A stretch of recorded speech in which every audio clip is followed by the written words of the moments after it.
And we're live. Welcome to Music Matters with Jason Trem, and thank you so much for joining us for our unique podcast community, where we explore the triumphs and challenges of the performing arts world as seen through the eyes of distinguished artists. And thank you so much for helping us grow. We just hit 1,820 subscribers on YouTube, and we grow every day thanks to people like you. Remember to subscribe and smash that bell icon for the most up-to-date information on our upcoming guests and topics. Like and share our videos as it helps us grow. And remember, you can chat in questions of the guests and make comments. We love to see that as we go. It makes the conversation more rich. To see our over 260 past episodes, check out our website at www.jasontram.net. Again, that's www.jasontram2ms.net. We have a wonderful guest today. We have Alan Chappell, who is a distinguished rock artist. He has 6 full-length albums out there, and he's collaborated with bands such as the Gin Blossoms, Everclear. He's played with Flock of Seagulls, all these great bands, and has had a great career in music, and I can't wait to jump in and discuss. Welcome, Alan. Well, thanks so much for having me. It's a pleasure, and it's always great to meet new people, and I've really enjoyed getting to listen to your music, and you really have an interesting style, a vocal style, and a real a hook to your music that really is great. Well, thanks so much. I give a lot of credit to a guy named Don Lawrence, who is a vocal coach in New York City, and he's one of those guys. He's sort of like that football coach who just sort of wills the team to victory. And that Don, and I've been working with him now for I don't know in 9 or 10 years, but really, I can't think of anything else that has fundamentally changed how I perform as much as working with Don Lawrence.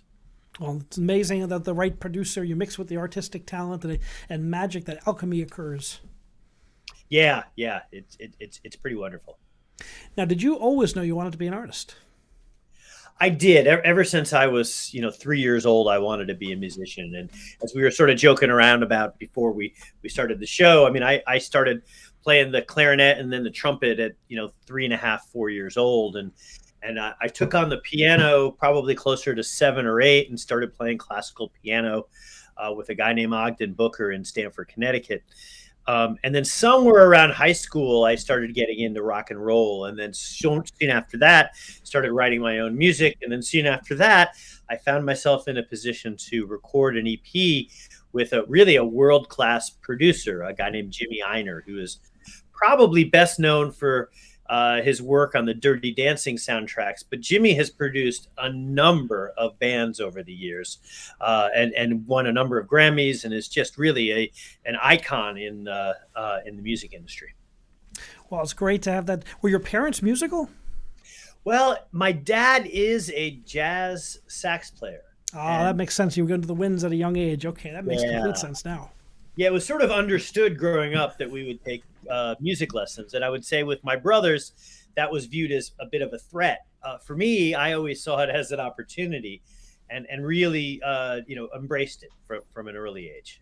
We've had so many guests on the show who are artists in different fields, classical, contemporary, jazz, world music, and it's about 50-50 ones who come from musical families. It's pretty amazing how everyone's journey is so unique. So you were at 15 years old, you were in the studio, right? At 6 years old, you started playing, and you left for Mumbai in your 20s. Tell us what that did for your musical development.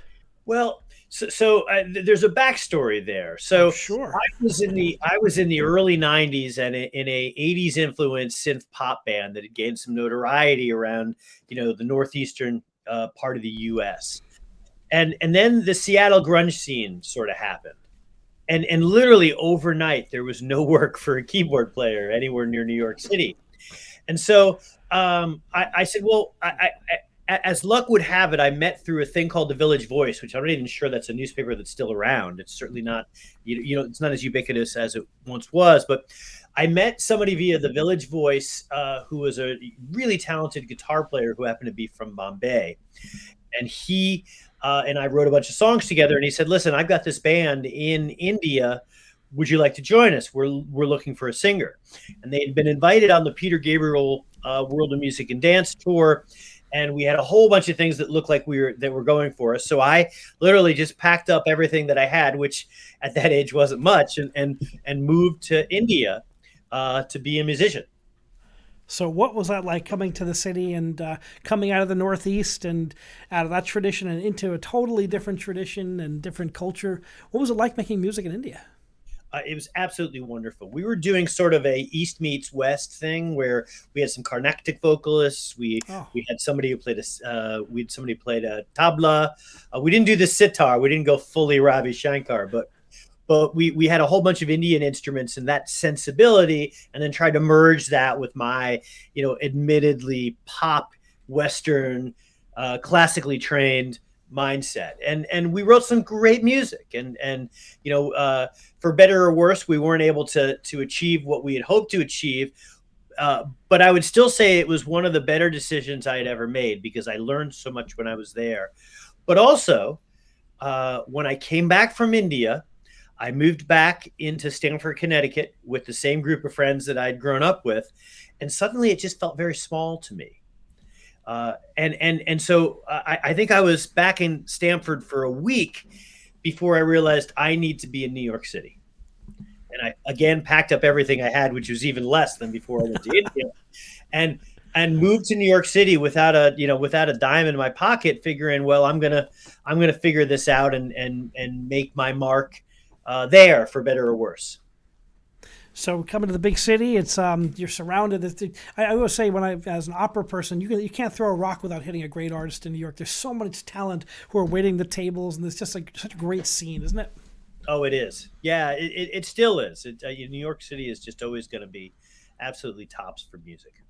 Nothing like it. I can't tell you how many times I'm the director at a large venue down in the Jersey Shore, and I was taking a day off in the city, and there was the three Irish tenors. One of them was there working as a bartender. Like I saw him perform the night before in my venue, and then I was there. I'm like, I know you.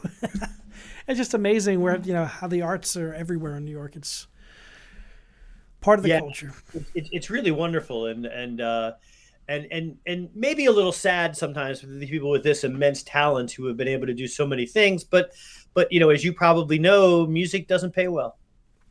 It's never been an easy road. Let's put it that way. Yeah, yeah. I mean, you look back and even like Mozart, he died poor. I mean, you can do well in music, but you have to have a lot of skills, more than just music. There has to be other like ancillary skills. So when did you start songwriting? Well, I think when I was, 13 or 14, I started, trying it. And some of my first attempts were probably a little more classical because that's where my training was. But pretty soon, by the time I hit high school, I was writing, little rock and roll songs and really haven't looked back. I mean, it's funny. I still have some of those old recordings, and they're a lot of fun. There's something to it. There's an innocence. It's the singing from the perspective of somebody who has not had their heart broken is very different. There's a purity to that, isn't there? Yeah, yeah. And you of course, as you live and you write and you absorb all that, it changes. I guess that it changes. I know for me, when I conduct like Beethoven 5, I've done it at least 8 or 9 times in my life. Every time I come back to it, it's like looking at a painting, like a great masterwork from a different angle, and I look at it differently because I'm different. Absolutely. And one of the things, and this is sort of similar, one of the things I enjoy about playing my songs solo is you're forced to reinvent them a little bit.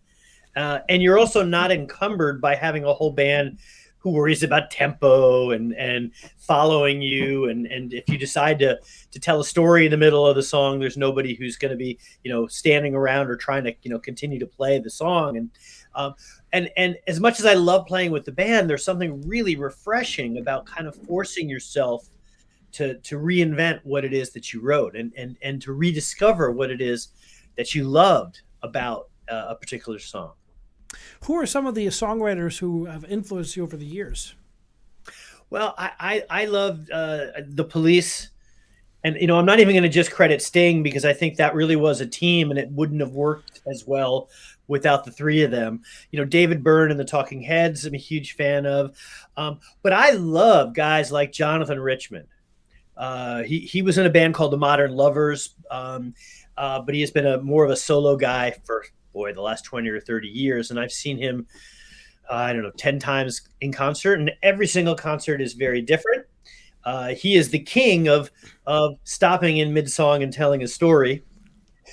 He is might be entirely crazy, but is also brilliant. And The two one are of the, usually the same, different sides of the same coin, right? I think that's right. We saw that a lot with the great composers. For like, we look at Beethoven, Tchaikovsky. I mean, you see a little bit of that in there. Yeah, and so Jonathan is easily one of my favorites. Nice. And do you consider yourself a storyteller when you perform? I am, and that's another thing that I do like about some of the solo shows is that it allows me to before not every song, but a bunch of the songs, I can tell you the story, and it might not be the story about the song, it might just be what happened to me the day I wrote it, or but something, and it really gives you an opportunity to share a little bit more about who you are. And people who love your music are really looking for that in this day and age with Twitter and Instagram, and they want to get to know the artist more than just reading the old time liner notes. It's so personal now with indie artists and their audiences, isn't it? It is, and I'm somebody who probably doesn't communicate well enough via the whole social media thing. I am much better in an audience of 20 or 200 or 2,000 people. That's where I feel like I'm able to share who I am. To try to do it electronically, to me, that there are people who do that really well. That's probably not something for me. We've had lots of like a lot of younger generation artists on here who are like doing tons of that, and COVID really forced us all to do at least. I'm a professor and I'm a performer, but I did tons and tons of online and virtual things like this podcast, and some of it has stuck, and it's just amazing what we've all been forced to kind of, or at least had to think about during COVID. How did that affect your output? Well, it changed the way that I recorded for one thing. So uh, we moved mostly out to the West Coast starting almost 2 years ago, and my band is still located in New York, and so I was still writing, and I didn't think I'd be able to make it into New York for a long enough period of time to do all the rehearsing and recording. And so what we did is we used this tool called Audio Movers, which allows me to sit here and to listen to the band who are all sitting in a studio in Brooklyn, and I can hear them. I would send my vocals and I'd play the keyboard parts in advance, and then the band would sort of play along to those in the studio, and we'd work together. And I was skeptical that that type of process was even possible or that it would work. And you know what? There's actually some advantages to doing things that way because it pulled me out of, Alan Chappelle, the performer, because my stuff was already done. So I wasn't listening to me. I was listening to the whole song. And so it allowed me to shift from songwriter performer into producer. You got to really listen to everything, and having and doing all this stuff in a recording studio where you're rehearsing there, you got real clear indication of what everything sounds like, and that was really helpful too. So Thanks for sharing that. It's really, I'm always fascinated with the role, the combination or the collaboration between producers and performers. And when you come to the studio, often we have this with the Nashville artists. They'll come in with an idea, but the idea kind of fleshes out in the studio with the producer over time, and it can be quite different from what you started with. it can be, and you really want to be open and collaborative within a group environment, even though it's sort of my band, and I've got a great set of musicians that I play with, and they're really trying to create the thing that's going on in my brain. But you've got to keep an open mind because these are talented people who are creative and have wonderful ideas. And I'm not here to say that anything that I'm doing is the only way to do it. And so, some of our best ideas came from, Anne Klein, my guitarist, or Lorenzo Ponce, my violinist, or, and it's really important to keep that in mind. So, what percentage has been live performances versus in the studio for you in the last couple of years, and how has that changed? Well, I would say that most of us took a break from playing live for a year or more. Fortunately, where I'm located, I still had opportunities to play to crowds of 100 or 200 because the way Sausalito and the houseboat community here is situated, um, regularly, once the weather is a little warmer, uh, people will go out on literally go out on the rafts in the middle of Richardson Bay in the San Francisco area, and they'll bring a generator, and 100 kayaks, boats, ships, whatever, will literally come and be in your audience. Now that's the first time I've heard anything like that. It's amazing. It's really really a unique thing that I don't think happens anywhere other than Sausalito because of the uniqueness of the community here, and the weather. Wow. So you perform live from a boat to an audience of almost 200 people. That's got to be wild. Yeah, it was a lot of fun. It's funny though. You've got to be adaptable in these types of things because uh, my live show involves a fair amount of audience back and forth. Wait in, wait in. You get the audience to kind of repeat it. But when you're in this open air thing, the things don't work that way, and so it's trying to do that was a little bit more challenging. And I realized very quickly that I had to find other ways or other ways to interact with the crowd. So tell us how you went from New York City in the Village all the way to Sausalito in a houseboat. So give us some of the musical journey there. Well, so about 9 years ago, I came out here to record an album with a guy named Jerry Harrison, who's best known as the guitarist and keyboardist of the Talking Heads, but he's produced bands like Live and No Doubt and a whole bunch Wow. of bands. And so Jerry had a recording studio at the time that was right across the street from the houseboat community. And I'm not sure how much your listeners know about this, but Sausalito actually has a pretty long and storied history when it comes to recording albums. I mean, Huey Lewis and Fleetwood Mac. There was a number. Some rarefied air there. The song "Sitting on a Dock on a Bay" Otis Redding, sure. was written around the corner from where I'm sitting. Wow. There- I was going to make a joke about that, but you beat me to it. That's awesome. No, so there's a long history of recording studios out here, and so Jerry Harrison had his studio across from the houseboat community. As we were starting to work together, he said, "Listen, if you don't do anything else here, go rent a houseboat for a little bit because it's such a unique experience." And so I started renting this houseboat, and the owner of the houseboat made me an offer I couldn't refuse, so I took it over for her. I guess is probably the best way to say it. Packed up your stuff. That's probably more at this point, and brought it over to. I love that. Yeah, and so so I've been here, for a while now, and really just and love the community. It's actually more similar to the West Village than maybe people would realize, in that there's a creative component here. There is certainly a individualist nature of the people who have lived here. There's a little bit of a stick it to the man thing happening here that was really part of the West Village 20 or 30 years ago, probably less so now, but that spirit is alive and kicking here in It's Sausalito. very rock and roll. Yeah, absolutely. Very rock and roll. So tell us about your how you come up with when you write songs. Do the lyrics come first, the chords come first, the melodies, or is it kind of some alchemy of the three? Almost always the lyrics come last. Last, okay. I probably wouldn't say. I mean, I guess you can never make broad statements, but in almost every case, the lyrics come last. And usually, for me, I hear a melody and then sort of have a vague notion of what the chords are. And what I typically will do is, if you're hearing something, a lot of times you're in that little creative zone, but you got to work, or you got something else, or the baby's crying or something. So what I will often do is I'll literally just sing a melody into my phone, and that allows me to come back to it.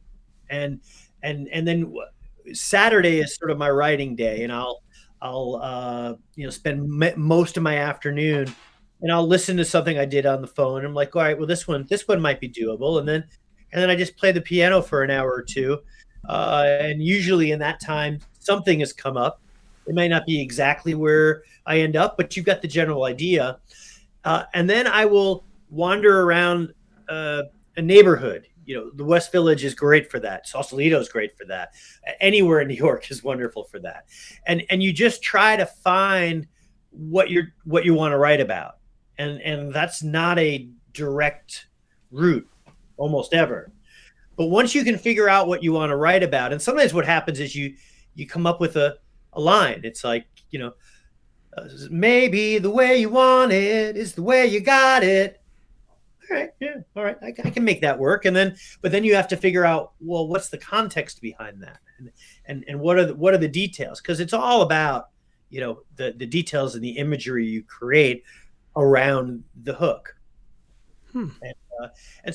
And then once I've done all of that, and I have something that I can bang out on a piano, then I'll turn on GarageBand, which is this little Mac product that I use, and I'll come up with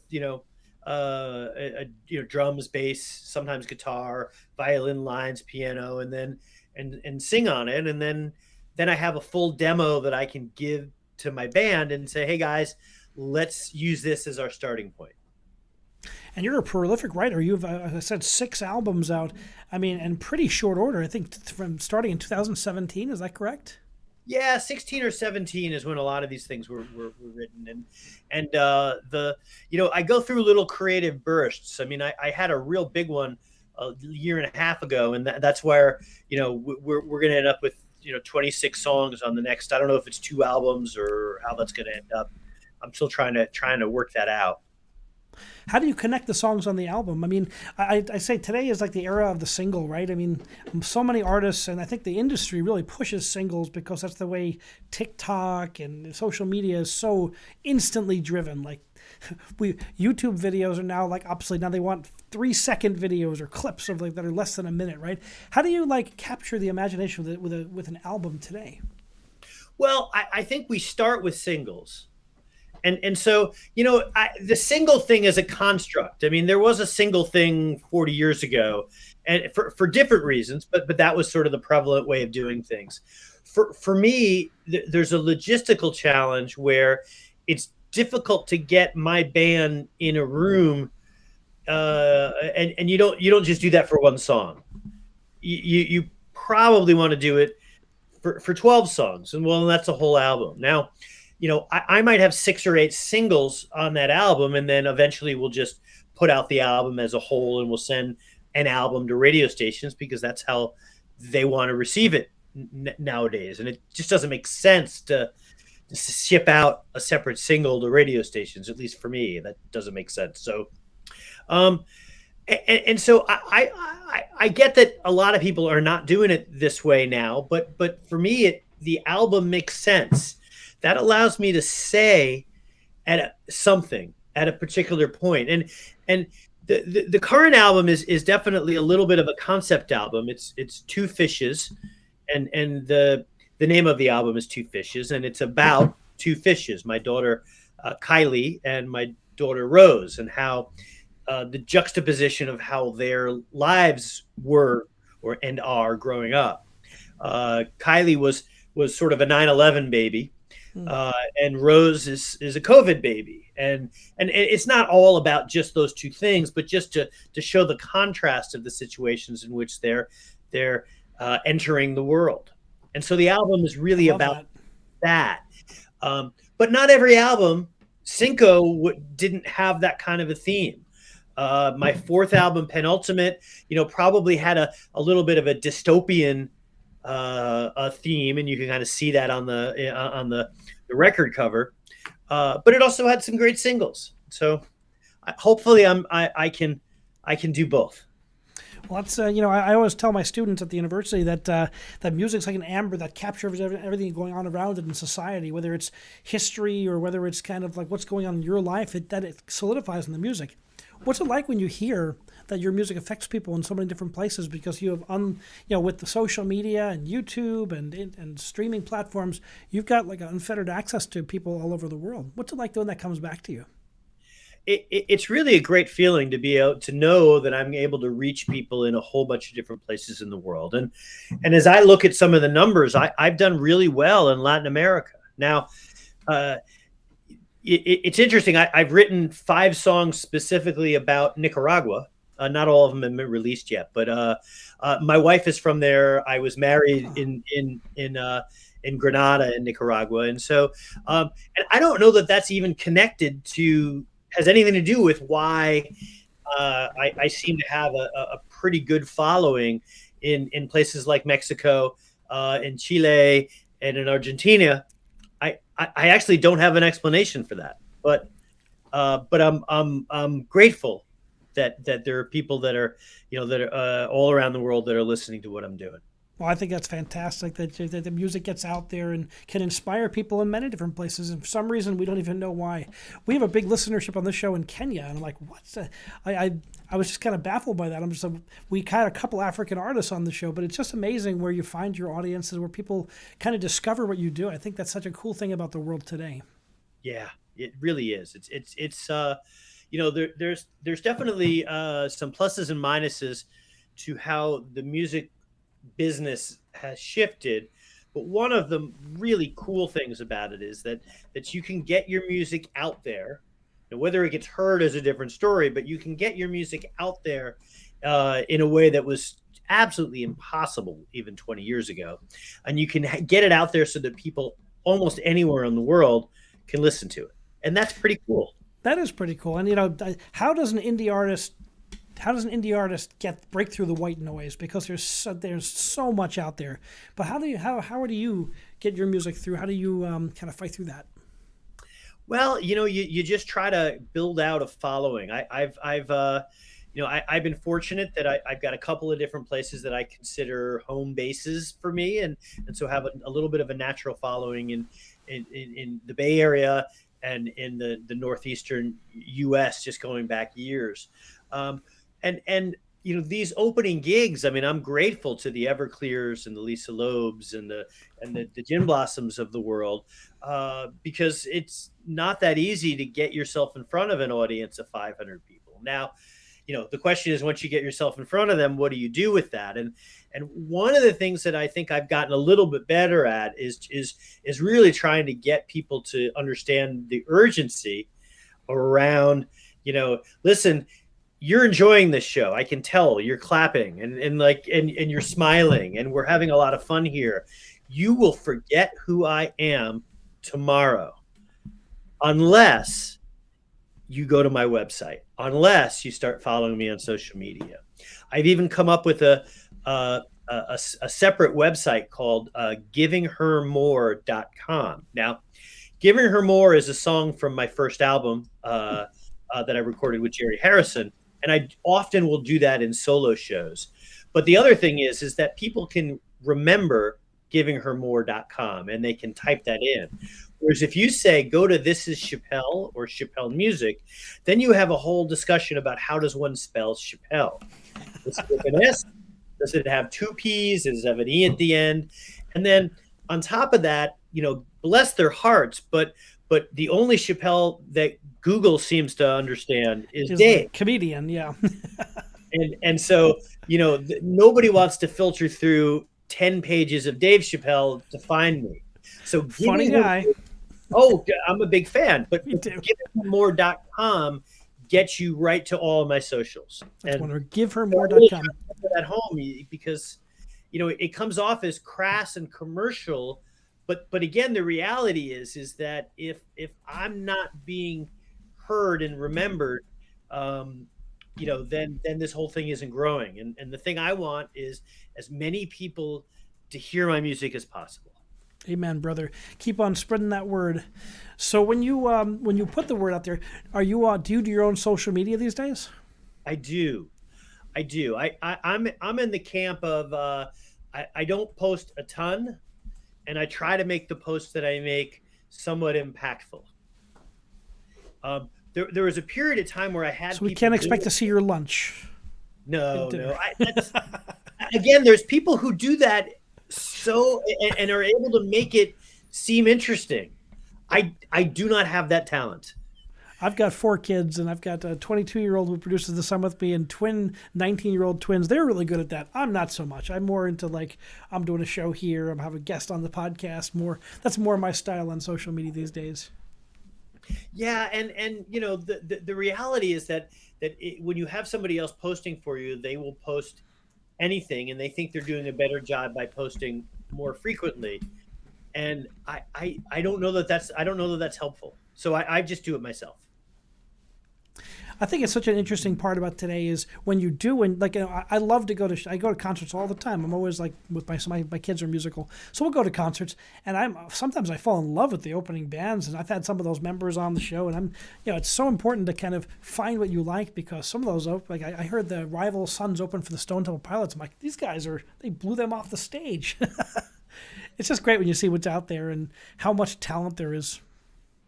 There's some just wonderfully talented people, and one of the things that I miss about New York was there's 2 or 3 venues there that I didn't really have to bother checking to see who's playing, because I probably hadn't heard of them anyway. But more importantly, consistently, if you see 3 bands, one of them will be great and one of them will be very good at a minimum, and so that's a great way to spend a night.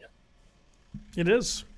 You never kind of know. And I remember when I was a kid, I saw Van Halen, that's why I was there, and I saw them twice. And I saw Alice in Chains open for them, and nobody knew who they were at the time. They were just kind of striking out, and it was like by the end, I'm like, oh my God, these guys have something to say. Yeah, very different than Van Halen, obviously, but interesting in their own way. So, who are some of the artists who you gotten to perform with or open for? Who have you what's it like? Do you get to hang out with the guys after the show, before the show? What's it like?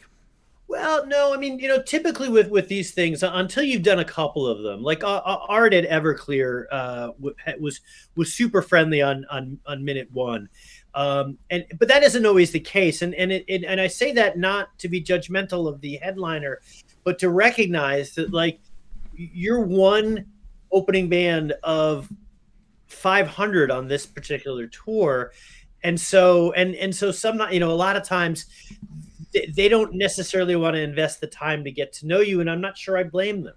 So with the Gin Blossoms, it took a couple of shows, and after a couple of shows, and they kind of seen me, and a couple of them, and you start goofing around a little bit and sound check with them, and you start to build a little bit of a rapport, and then you start to become a lot more friendly, and those guys are super friendly, and Lisa Loeb made a point of coming out and saying hi to me after my sound check, because she's a creature of NYC. I know she's out in LA now, but she's a New York City person, and we knew a bunch of the same people, and that was really kind of her. That's great. I love those connections, and that's fantastic. So what do you have coming up? You have 2 albums. You have an album coming out. Do you have any live performances on the books that you can let us know? So I don't right now. I was hoping to be able to announce some things. I've got some pretty cool shows that I haven't been able to pull the trigger on the announcement for. But you'll see some really, really good things. Mostly West Coast. May sneak in a New York City show sometime in early to mid June. And right this second, I am laser focused on working on this double album. We're referring to it as The Elephant, in that, how does one eat an elephant? And the way one eats an elephant, in case your audience wants to know, is you take little bites and you just keep taking little bites. And sometime a year later, you've eaten the elephant.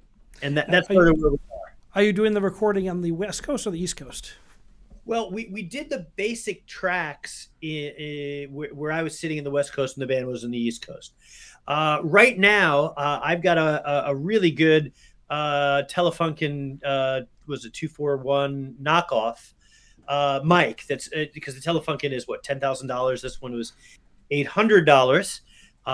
In my view, sounds just as good, but it also enables me to record at home and not pay for studio fees. And so I'm doing right this second, I'm mostly working on keyboard parts and vocal parts. and then and doing some back and forth. I'd like to say that we're on about the 10-yard line in terms of getting it ready to mix. 26 songs is a pretty big uh, uh, pretty big effort. Just when you think you've perfected one song, then you go back to when you haven't seen it in a while, and you're like, oh, But uh, That's an enormous double album. Holy smokes! When's your goal to put that out? What's the kind of like in your dreams? Do you have an idea, or is it going to be a while? I think it's going to be a while because we're just getting underway with the Two Fishes album, and so it really might not be until either end of this year or early next year, because I feel like there's a lot of life left in the Two Fishes album, but we'll see because we'll see, but I'm trying to I've got a little lull in terms of touring over these past couple of weeks and probably for the next 3 or 4 weeks, and so really want to get that to the point where I can start mixing.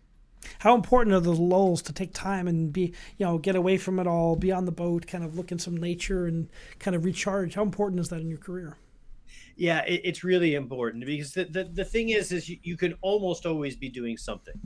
You can be writing, you can be doing interviews, you can be practicing for things for your live show. You can be, and I want to spend time with my wife and my daughter because, as I understand it, they're very nice people, and so you need to spend time with them and not just be so focused on the music stuff. Having 4 kids, I can't agree with. I can't agree more. It's so important to find that time to connect with your humanity, and then you can go back to your insane amount of practicing and recording and writing, and with renewed passion and dedication. Well, and one of the things that's really cool is that I'm able to do all of that sort of at the same time. Sometimes my daughter Rose loves coming down. So we've got a keyboard in our bedroom in the houseboat, and then upstairs we have a little upright piano. And so depending on where she is, I'll play, and I get requests for things like Wheels on the Bus. But she also likes my songs, and so like I'll sit there and rehearse for something for half an hour, and she will sit on the bed, mostly sucking her thumb until I finish the song, and then I get a clap, and then I get Moss, Moss. Oh, It's pretty adorable. does the family get to go to some of the tours and concerts? They do. They've gone to a bunch of the shows. My daughter Rose, she didn't make it for the concert, but she made it into the Everclear sound check when she was, I think, 3 weeks old. Oh, But I was not gonna subject her ears to the loud music after sound check. so any music are the kids into music too? Is your family going in that direction? Well, no, we'll see. I mean, Rose does like playing the piano, but she's 2, so we'll see. She's got a few years to figure it out, huh? Yeah, I think so. I have 4, and my youngest is going. He's going back to Berkeley this summer for the jazz intensive, and he's one that's a gung ho musician there. The rest of them are all musicians in their own way, but this have gone different directions, and I think that's fascinating to see where people go. And professional musicians often don't push their kids into music as a career. They if they do, that's got to be a decision they make. Absolutely, and it's great to hear that each of your kids is going in a different direction of sorts, because in some ways that's a sign of very good parenting, because you're allowing them to find themselves, whatever that means, and that's probably the biggest gift you can give to them. Well, it's exciting to watch them grow as people and to see where their interests lie and where their talents lie and what fires them up intellectually. I mean, that's like the most. I'm a university professor. I watch kids do that all the time, but with your own kids, it's totally different. It's kind of a wild journey. That's wonderful. I can't wait to go through your albums, and like I've been listening to like Gold, for example, and I love the music video. What's it like making videos these days? How do indie musicians? I mean, used to be the studios put a fortune into those, but indie artists are doing great work with much less these days. Yeah, that was done on a camcorder for the most part, with some home movies done from, oh boy, I don't know, 30, 40 years ago. But and you can piece it all together on most computers now, and Um, it doesn't have to be high quality. It just needs to be interesting, and hopefully we achieve that with the gold video. Do you have plans for more music videos for like the Two Fishes album music? Well, we did one for the cover of the Cars song, Drive, and we did it for gold. I have what they call a lyric video for a song that just got released today, at least on the streaming services, called "The One You Left Behind," that we'll put out pretty soon. A lyric video is sort of this newish thing where it's basically you just show the lyrics to the video behind images, and but even that's kind of fun because then you get to choose what images. Absolutely.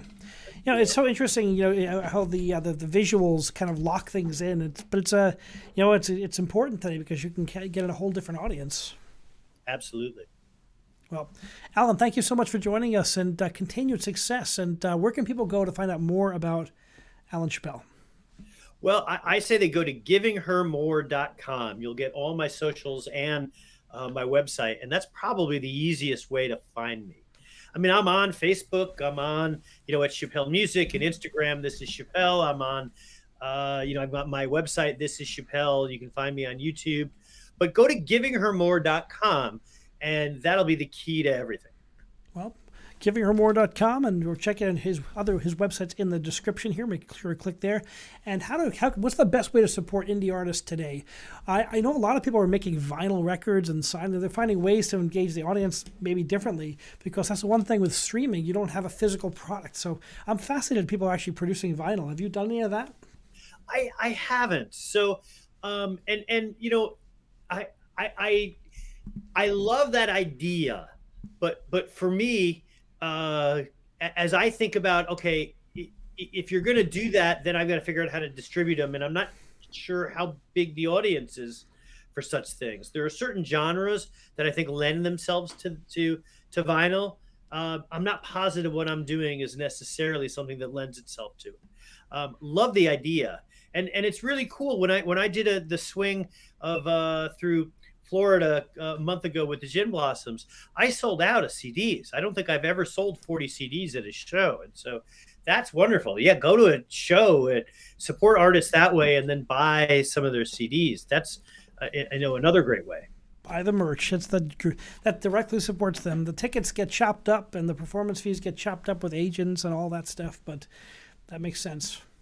Yeah, but most musicians would almost trade the CD sales for somebody just posting on social media. Like, here's a picture of Alan Chappell.